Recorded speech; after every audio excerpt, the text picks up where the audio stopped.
안녕하세요. 오늘도 사연살롱을 찾아주셔서 감사합니다. 30대 여자입니다. 뿌린 대로 걷는다는 말이 있죠. 저는 이번에 이 말을 절실히 느꼈던 사람 중에 한 명이에요. 그래서 이곳에 제 이야기를 들려드리고 싶어 사연을 써봅니다. 저는 어릴 때부터 몸이 약했어요. 선천적으로 심장이 약하게 태어난 아이여서 죽을 고비도 여럿 넘기고 저희 부모님은 저 하나를 지키기 위해 할 수 있는 노력을 하느라 거의 일상생활을 하지 못할 정도였다고 들었어요. 그러다 제가 9살, 이젠 정말 끝인가 했을 때 기적처럼 심장 공여자가 나타났고 심장 이식을 받아 지금까지 살 수 있었어요. 법적으로 공여자의 정보를 알 수는 없었지만 당시 제 또래 아이라는 것은 짐작할 수 있었고 저와 우리 가족은 모두 제 안에서 뛰고 있는 심장의 주인인 아이 몫까지 열심히 살자고 다짐하며 매사 최선을 다해 살았어요. 그래서 저는 공부를 열심히 했고 아빠는 다니던 회사에서 나와 사업을 열심히 하셨죠. 엄마는 저와 아빠의 뒷바라지를 열심히 해주셨어요. 그렇게 행복하던 어느 날 제가 고등학교 2학년 때 엄마는 교통사고로 하늘나라로 가시게 되었어요. 셋이 살다가 둘이 된 현실은 너무나도 허전하고 슬펐지만 아빠는 어린 저를 위해 슬퍼도 참고 힘들어도 참으며 회사를 키워가셨어요. 저 역시 계속 엄마를 그리워하면 아빠가 슬퍼하실 것 같아 애써 밝은 척을 하며 살았고요. 아빠는 원래 그렇게 표현을 많이 한다거나 다정한 성격은 아니었는데 아빠 혼자 엄마의 자리까지 채우려 노력하다 보니 성격도 다정다감하게 바뀌시더라고요. 자기가 신경 쓰지 않으면 제가 엄마가 없다는 것이 티가 날까봐 그렇게 세심하게 저를 챙겼어요. 서로 상처와 노력을 알고 있는 저와 아빠는 다른 부녀지간보다도 더 애틋했고 서로가 서로를 측은해하며 좋은 얘기는 과장되게 많이, 나쁜 얘기는 꼭 하지 않아도 되는 건 알아서 하지 않을 정도로 서로를 배려했었죠. 그렇게 저는 25살에 처음으로 직장인이 되었습니다. 어른이 된 저에게 아빠는 술 한 잔을 사주시면서 이렇게 말씀하셨어요. 우리 딸이 사회인이라니 이제는 정말 다 큰 것 같네. 아빠, 20살 지난 지가 언젠데 나는 진작에 다 컸어. 아빠 눈엔 그냥 다 애지. 어떻게든 아빠한테 용돈 받으려고 애교 부리던 애. 근데 이젠 월급 받으니까 아빠한테 애교도 안 부리면 서운해서 어쩌냐? 무슨 그런 걱정을 해. 난 앞으로도 계속 아빠한테 애교 부려서 용돈 탈 거니까. 그런 걱정은 넣어두세요. 신입사원 월급이 얼마나 짠데. 이래서 딸 자식은 다 도둑이라고 하나 보다. 너 그러다 금방 시집 간다고 남자 데리고 오는 거 아니지? 아빠는 너 시집 안 가면 좋겠다. 무슨 아빠가 그래. 다른 아빠들은 딸이 얼른 좋은 남자 만나서 시집 갔으면 좋겠다고 한다던데. 누가 그래? 이렇게 공들여서 키워놨는데 어떻게 딴 놈한테 줘? 난 싫어. 그런데요. 제가 직장 생활한 지 5년이 지나도록 남자친구 있다는 소리를 하지 않자 아빠는 언제 그랬냐는 듯 이렇게 말을 바꾸셨어요. 세상 남자 새끼들이 죄다 눈에 띄었지. 어떻게 내 딸을 못 알아봐? 언제는 시집가지 말라며. 그거야 그때는. 아무튼 너 정말 없어? 아빠가 한번 알아봐. 싫어. 아빠가 골라주는 남자랑 결혼하라고? 그게 싫으면 빨리 좀 데려와 보던가. 아빠는 자기가 그렇게 말하면서도 민망한지 말끝을 흐리셨어요. 사실 저는 만난 지 얼마 되지는 않았지만 남자친구가 있었고 타이밍 봐서 소개를 하려고 했는데 아빠가 저렇게 말하니 지금이 기회다 싶었어요. 그래서 아빠의 말이 있고 며칠 후 슬쩍 만나는 사람이 있다고 이야기를 하니 그럼 얼른 자기한테 소개를 해야지 뭘 뜸을 들이냐며 재촉을 하시더군요. 그렇게 남자친구는 저희 아빠를 만나게 되었어요. 솔직히 조건이라는 것으로 판단했을 때 그리 좋은 조건의 사람은 아니었어요. 평범한 직장인에 저보다 연봉도 적었거든요. 하지만 저와 성격도 잘 맞고 무엇보다 저희 아빠처럼 다정다감하고 언제나 저를 우선시하는 그 마음이 너무 좋았는데 남자친구는 자신이 내세울 조건이 하나도 없다면서 아빠를 만나러 가는 내내 긴장을 엄청 했어요. 걱정하지 마. 우리 아빠는 사람을 보지 조건을 보지 않아. 이건 내가 장담해. 그래도 그게 쉬운 일은 아니잖아. 아버지도 말씀은 그렇게 하셔도 좋은 조건의 남자를 만났으면 하시겠지. 그렇게 남자친구는 걱정을 한가득하고 아빠와 첫 대면을 했고 아빠는 남자친구와 인사를 나누었어요. 기본적인 것들을 물으시며 저에게 어떻게 대하는지 눈여겨보시더라고요. 그리고 물수건부터 물잔까지 저를 살뜰히 챙기는 모습을 보시더니 혼자 흐뭇하게 웃으시더라고요. 합격이었어요. 나는 다른 건 됐고 우리 딸 내가 사랑했듯 자네가 많이 사랑해주면 나는 무조건 좋네. 사랑이 밥 먹여주냐고 하지만 사랑이 없으면 아무리 돈이 많고 능력이 훌륭해도 다 의미가 없어. 난 물질적으로 풍족하기보다 마음이 풍족한 사람이 내 사위가 됐으면 좋겠네. 우리 딸이 이렇게 좋아하고 자네가 또 우리 딸을 살뜰히 챙기니 나는 자네가 무조건 좋아. 저희 아빠는 제가 장담했듯 남자친구의 성격과 됨됨이를 높게 평가하셨죠. 저희는 그렇게 1년을 더 만나다 드디어 결혼을 하기 위해 남자친구의 집에 인사를 가게 되었어요. 남자친구의 집은 시골에서 작은 하우스 농사를 짓고 계셨어요. 그 규모가 그리 크지 않아 형편이 그리 좋지 않다는 건 미리 알고 있었는데 남자친구가 저와 결혼을 하려 한다고 말씀드리자 예비 시부모님의 얼굴빛이 그리 좋지 않으셨어요. 니들이 알아서 할 수 있으면 모를까? 우리는 신혼집 하나 장만해줄 돈이 없다. 올해도 하우스가 잘 되지 않아서 손해를 보게 생겼거든. 예비 시어머니는 결혼이란 말에 구구절절 사정을 이야기하셨고 저희는 저희끼리 작게 시작하면 되니 걱정하지 말라고 말씀드리니 금세 예비 시부모님 두 분의 얼굴이 활짝 피셨어요. 저 역시 아빠처럼 시댁이 꼭 잘 살아서 누구처럼 아파트 한 채는 사줘야 한다는 생각은 애당초 없었고 그저 인품만 좋으시면 된다고 생각했기에 그때는 시댁이 잘 살지 못한다는 것이 크게 걸림돌이 되지 않았어요. 그리고 드디어 본격적으로 결혼 준비에 들어간 저희들은 거의 매일 신혼집으로 사용할 월세집과 전셋집을 알아보게 되었어요. 월세는 보증금에 비해 높은 월세가 부담이고 전셋집은 집이 거의 나오지 않거나 보증금이 너무 세서 엄두가 나지 않아 슬슬 걱정이 되고 있던 찰나 우리가 집 때문에 속을 끓이고 있다는 것을 알고 계셨던 아빠가 신혼집을 해주셨어요. 아빠, 이렇게까지 도움받으려고 한 건 아니었는데. 알아. 그래서 해주는 거야. 힘들면 아빠한테 손 벌릴 법도 한데 니들이 어떻게든 하려고 하는 모습이 기특해서 내가 해주고 싶어서 해주는 거니까 걱정하지 말고 들어가 살아. 장인어른 감사합니다. 제가 두고두고 이 은혜 보답하며 살겠습니다. 보답은 됐고 내 딸한테 두고두고 잘해. 나한테 보답한다고 생각하고 자네 내 딸 눈에 눈물 나게 하면 나 가만 안 있어. 당연하죠. 저 평생 성희한테 잘하고 살 겁니다. 그건 걱정하지 않으셔도 됩니다. 저희는 그렇게 아빠의 도움으로 신혼치고는 꽤 괜찮은 아파트에서 신혼을 시작할 수 있었어요.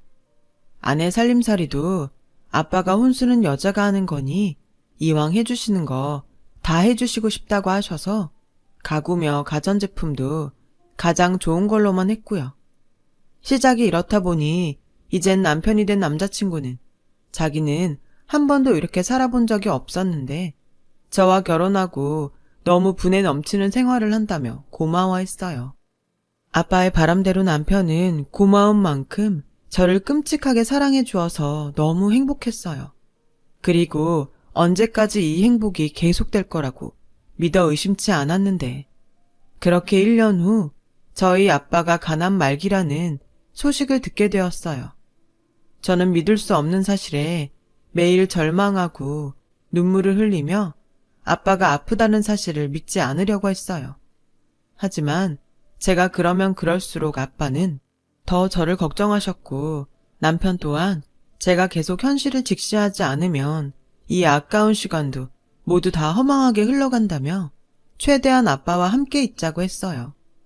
아빠, 간이식 같은 것도 있잖아. 내가 할게. 아빠만 살 수 있다면 난 심장이라도 떼줄 수 있어. 땡! 그런 무서운 소리 하는 거 아니야?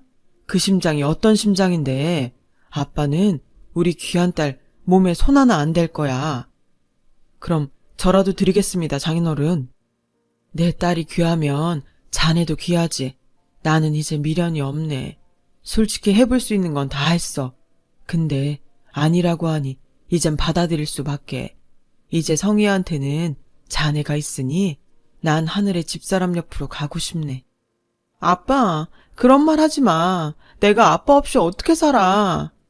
성희야, 우리 이런 우울한 얘기는 그만하자. 나중에 후회하지 않도록 아빠는 우리 딸이랑 사위랑 즐겁게만 있고 싶어. 저희 아빠는 그렇게 계속 괜찮다고, 오히려 이젠 편하다고만 말씀하셨는데 저는 그 모습이 더 슬퍼서 집에 오면 남편의 품에 안겨 꺼이꺼이 울기만 했어요. 그 와중에 제가 남편에게 또 고마운 것이 있었는데요.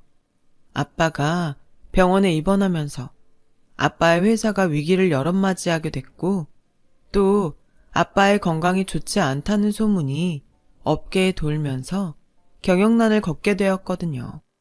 남편이 다니던 직장도 그만두고 아빠의 회사에 들어가 맨땅에 헤딩하듯 일일이 부딪히며 위기를 하나하나 해결해 나가 아빠의 걱정을 덜어드렸다는 사실이었어요.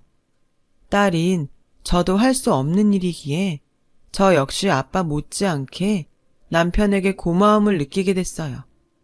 역시 내가 사람을 아주 잘 봤다는 생각과 동시에 남편이 있어 든든하다는 생각도 들었죠. 그렇게 6개월 후, 호전까지는 아니어도 그럭저럭 버텨나가던 아빠의 병세는 급격히 나빠지기 시작하셨어요. 얼굴이 까맣게 변하고 복수가 차기 시작하며 저는 원하지 않았지만 아빠와 이별을 준비해야 했어요. 그리고 어느 날 엄마가 너무 보고 싶다고 말씀하시던 저녁, 아빠는 저와 남편에게 영원한 안녕을 고하셨어요. 아주 편안한 얼굴로요. 저는 그동안 마음의 준비도 하고 나름 무너지지 않으려 대비를 했지만 아빠의 마지막을 맞이하는 순간은 그런 것들이 모두 무의미하게 무너져 버렸죠. 급기야 기절해버렸는데요. 그렇게 깨어나면 또다시 울고 다시 기절하며 아빠의 장례식을 겨우 치러야 했어요. 그 후로 며칠 후 아빠의 변호사라는 사람에게 연락이 왔고 아빠의 유언장에 아빠의 회사를 저희 남편에게 물려주고 아빠의 재산은 저에게 물려준다는 내용이 있다는 사실을 알게 되었어요. 아무래도 당신이 병원에 있는 동안 남편이 회사 운영에 애를 쓴 것이 회사를 물려주자고 생각하시게 된 경위 같았어요. 어차피 저에게는 물려줘봤자 제가 직접 참여하며 경영할 순 없으니 남편에게 힘을 실어주자고 생각하신 것 같다고 변호사님은 유언장 작성 시 들었던 설명을 저희 부부에게 해주셨어요. 하지만 그때 당시는 회사고 재산이고 귀에 들리지 않았고 그저 이젠 더 이상 아빠가 이 세상에 없다는 것만 떠올라 눈물만 나왔어요. 그러면서 아빠가 그렇게 생각하셨으면 저는 무조건 따르겠다고 생각했습니다. 그렇게 제 남편은 저희 아빠의 회사에 대표가 되었어요. 그런데 아이러니하게도 남편은 회사 대표가 되어 매일 하루가 멀다 하고 바쁘게 지내게 되었어요.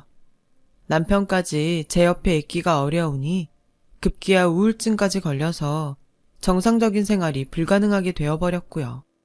그래서 한 번은 제가 너무 힘드니 남편에게 회사에 가지 말고 제 곁에 있어달라고 부탁을 하자 남편은 몹시 짜증난다는 얼굴로 저에게 날선 소리를 했어요. 내가 요즘 얼마나 바쁜지 알아? 나에게 하루는 누군가한테 한 달 같은 시간이야. 근데 이렇게 고생하는 나한테 자기 곁에 있으라고? 내가 당신 이해해서 아무 말 안 했는데 당신 이 정도면 오바야. 제발 정신 좀 차려. 다른 집 와이프는 남편이 대표면 내조하느라 정신없다는데 당신은 지금 내 앞길을 막을 셈이야?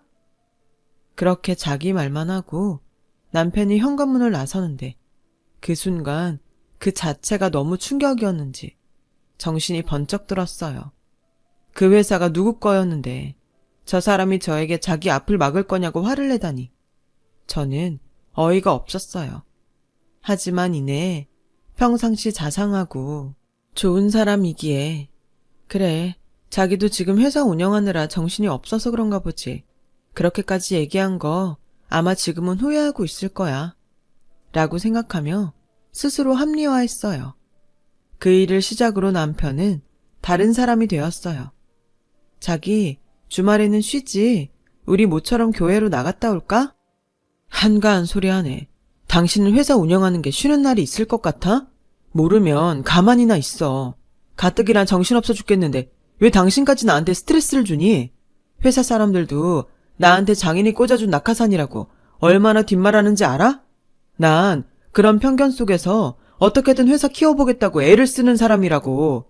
내가 이러니 퇴근하고 집에 오기가 싫다. 제가 그런 걸 모르나요? 그래도 저는 남편 머리도 식히고 다시금 잘 지내보려고 했던 말이었거든요. 되려 남편이 그런 소리를 듣고 이 사람이 정말 내 남편이 맞는지 의심스러웠어요. 연애할 때도 결혼하고 나서도 그렇게 제가 우선이었던 사람이었는데 회사 대표가 되고 나서부터 걸핏하면 저에게 짜증을 내고 화를 내는 사람이 되어버렸죠. 그 후 남편과 저는 심리적으로 거리가 생겼어요. 하지만 남편은 아랑곳하지 않고 오히려 제가 말을 하지 않자 편하다는 듯 저에게 아무 말도 걸지 않더라고요. 늦은 퇴근에 그저 집에만 오면 업무인지 뭔지 모르지만 핸드폰만 붙들고 새벽까지 있다가 그대로 소파에서 잠드는 일이 부지기수였어요. 상황은 계속 이렇게 좋아질 기미가 보이지 않고 저는 참는 것에 이제는 한계를 느껴 그날은 아주 작정을 하고 남편을 기다렸어요. 싸움이라도 걸어서 남편의 속내를 알아보려고 했거든요. 그리고 남편이 12시가 되어갈 즈음 집으로 돌아와 또 핸드폰만 붙들고 있길래 저는 기다렸다는 듯 남편에게 쏘아붙였어요. 당신 요즘 진짜 이상해. 맨날 늦고 핸드폰만 보고 혹시 나 몰래 바람 피우니? 당신 말대로 내가 아빠 돌아가시고 우울증 걸리고 당신 힘든데 100번 이해 못했다고 치자. 근데 당신 변해도 너무 변한 거 아니니? 분명 이유가 있을 거잖아. 나 오늘은 그 이유를 알아야겠어. 한가해? 심심하냐? 이 시간에 사람이 퇴근하고 왔으면 나를 좀 안쓰럽게 봐줄 수 없어? 힘들게 일하고 온 사람한테 시비 걸고 싶냐고. 이유? 네가 지금 이러는 게 이유다. 사람 얼마나 질게 하는 줄 알아? 언제까지 나한테 대접받을 건데? 넌 공주고 난 뭐 머슴이냐? 계속 이럴 거면 차라리 이혼해. 진짜 사람 짜증나게 굴어. 이쯤이면 제가 알던 예전이 거짓인지 지금이 거짓인지 저는 분간이 되지 않았어요. 이젠 아빠도 없는데 남편까지 이혼하자고 하니까 정말 세상에 의지할 곳이 하나도 없더라고요. 저 혼자 떨어져 나온 기분에 망연자실하고 있는데 남편은 분이 풀리지 않았다는 듯 곧 넘지 말아야 할 선을 넘겨버렸어요. 아, 이유라고 하니까 너한테 이 말은 꼭 해야 할 것 같다. 자기는 나한테 사정고지 다 했으니 괜찮다고 생각하는 모양인데 당신 애 못 갖는 거 나한테 그리고 우리 집에 안 미안하냐? 나도 남잔데 당연히 내 자식 갖고 싶지. 너만 속 편하면 다야? 뭐라고? 내가 결혼 전에 당신한테 이미 말했잖아. 나도 애 갖고 싶어. 그래서 결혼하기 전에 산부인과도 계속 다녔다고. 근데 안 되는 걸 나라고 어떡해? 그래서 내가 미리 말했잖아. 당신이 괜찮다고 해서 결혼한 거고, 그때는 다 괜찮다고. 나만 있으면 된다고 하더니 이젠 자기 자식이 갖고 싶어? 그래, 갖고 싶어. 나도 나이를 먹으니까 점점 내 애가 갖고 싶어. 솔직히 장인어른도 당신 애 못 낳으니까 집이면 혼수 다 해주신 거잖아, 미안해서. 근데 이게 물질적으로 해결이 돼? 난 당신의 그런 뻔뻔함에 질려서 이혼하고 싶은 거야. 이제 궁금증이 좀 풀려? 그리고 우리 부모님도 애 못 낳는 너랑 빨리 헤어졌으면 좋겠대. 너만 보면 조상님 볼 면목 없고 너 얼굴도 보기 싫대. 남편을 일방적으로 그렇게 쏟아내고 다시 집을 나갔어요. 저는 남편이 나간 현관문만 멍하니 쳐다보며 이젠 더 이상 남편과 잘 지낼 순 없겠다는 생각이 큰 파도처럼 저를 덮쳐오는 것 같았죠. 그리고 얼마 시간이 지나지 않아 저는 한 가지 충격적인 사실을 알게 되었어요. 평소 애 때문에 저에 대한 감정이 좋지 않아 그날 남편은 우발적으로 이혼 이야기를 꺼냈다고 생각했는데 남편은 그 일이 있기 훨씬 전부터 저와의 이혼을 생각하고 준비하고 있었더군요. 제가 남편과 이혼을 하려 아빠의 변호사님을 찾아갔을 때 변호사님은 저에게 합의 이혼을 하는 게 아니었냐며 되려 놀란 얼굴로 저에게 반문하셨어요.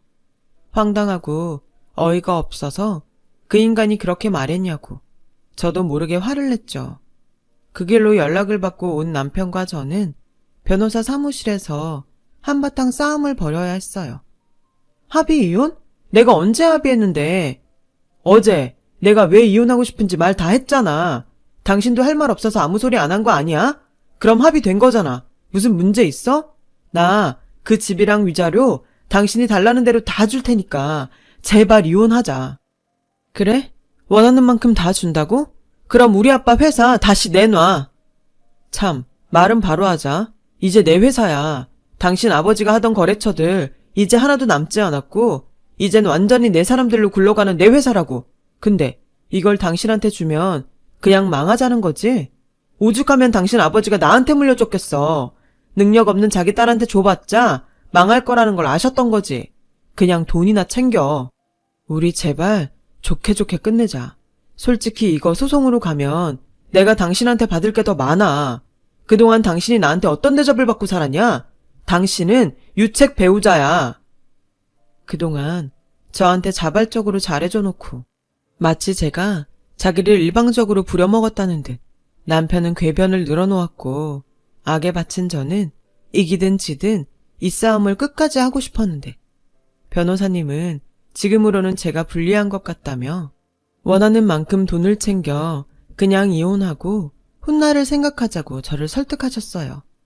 저는 하루아침에 이혼하게 된 현실 앞에 모든 것이 받아들이기 힘들고 하지 말아야 할 생각까지 하던 어느 날 우연히 동네의 한 애견센터에서 파양되었다는 사연을 가진 강아지를 보게 되었어요. 새끼 때는 그렇게 예쁘다고 데려가 놓고 이젠 덩치도 커지고 불편해지니까 이사 간다고 여기 앞에 버리고 간 거 있죠? 사람이 진짜 못됐어요. 에휴, 얘가 뭘 잘못했다고. 불쌍해라. 이젠 컸다고 분양도 안 될 텐데 걱정이네요.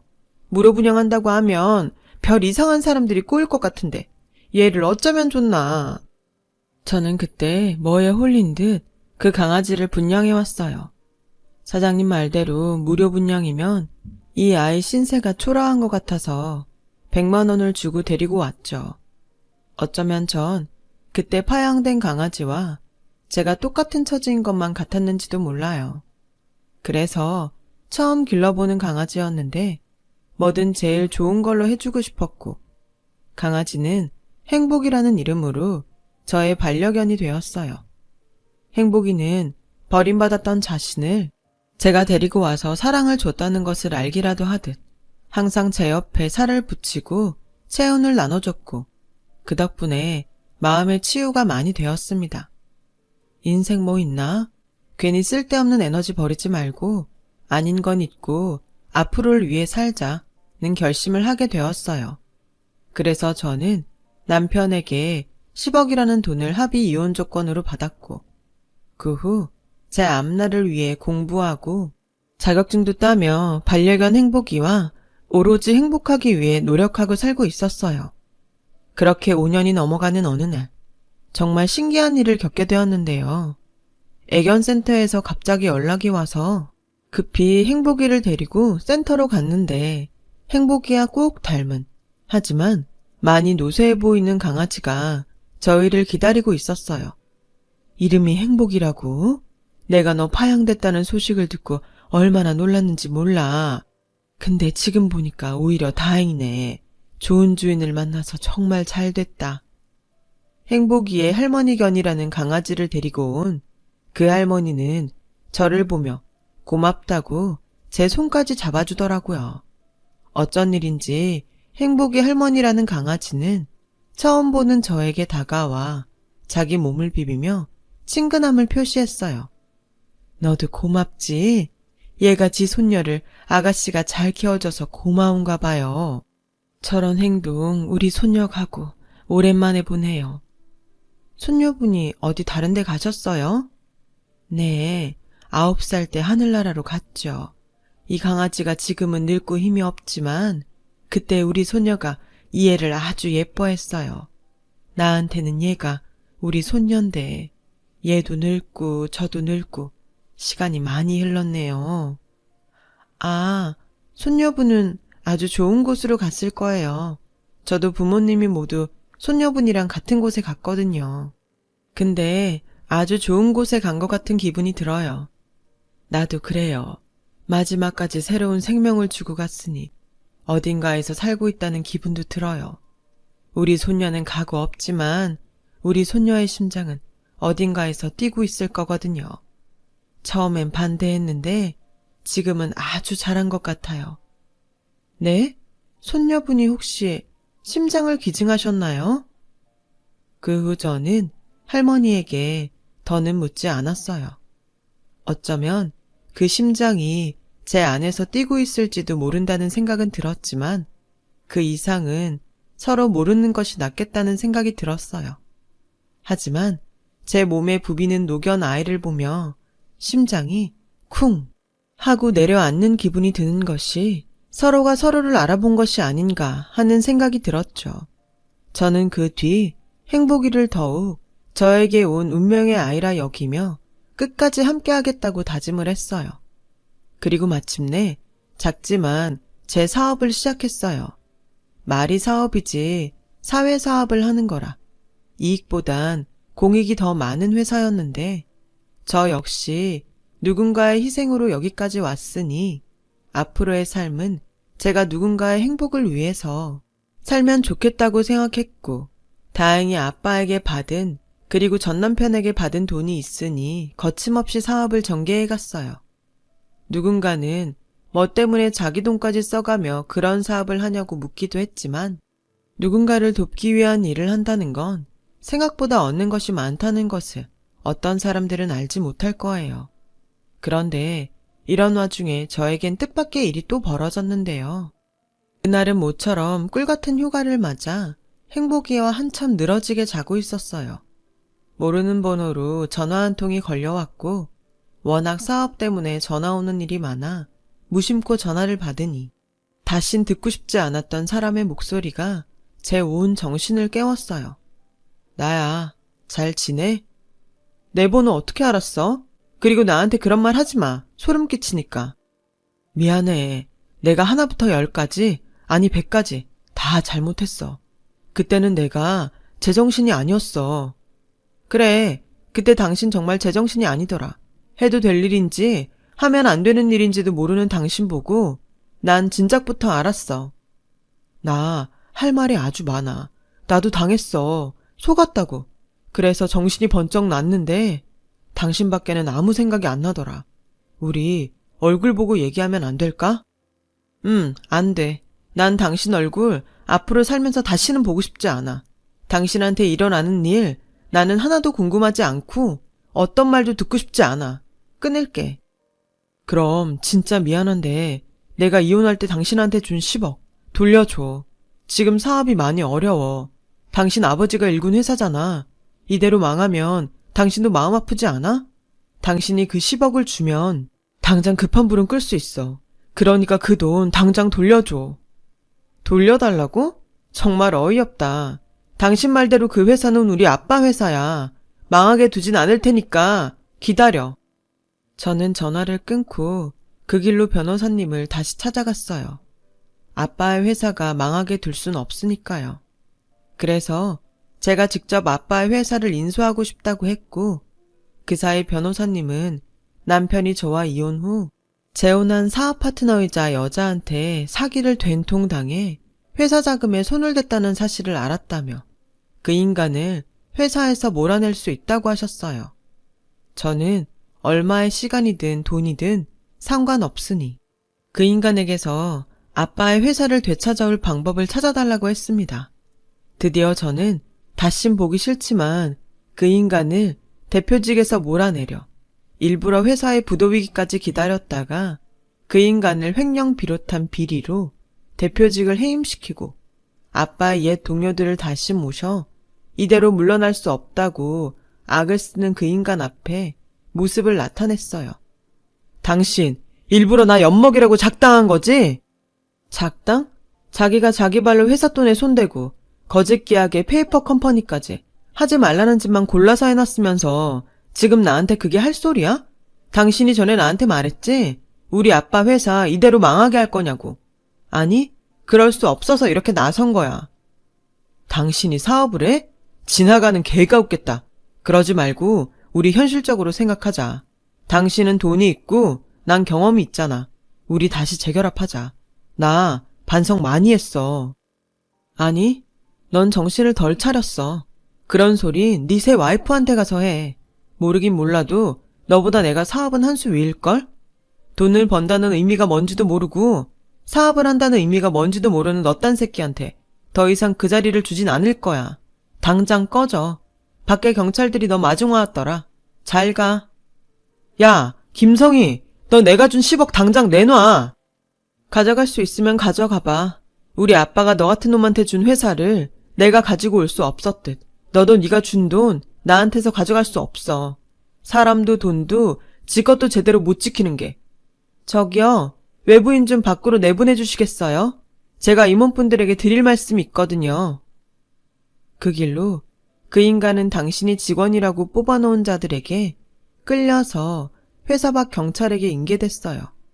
듣자 하니 그 인간은 재혼했던 여자에게 개인 신용대출까지 최대 한도까지 땡겨져 변호사도 선임하지 못할 정도로 빈털터리라고 하던데 이쯤 되니 뿌린 대로 걷는다는 옛말이 맞다는 생각까지 들었어요. 저는 그 후 회사를 아빠가 가장 믿고 신임한 전 이사이자 아빠의 친구분에게 회사 운영을 부탁드렸어요.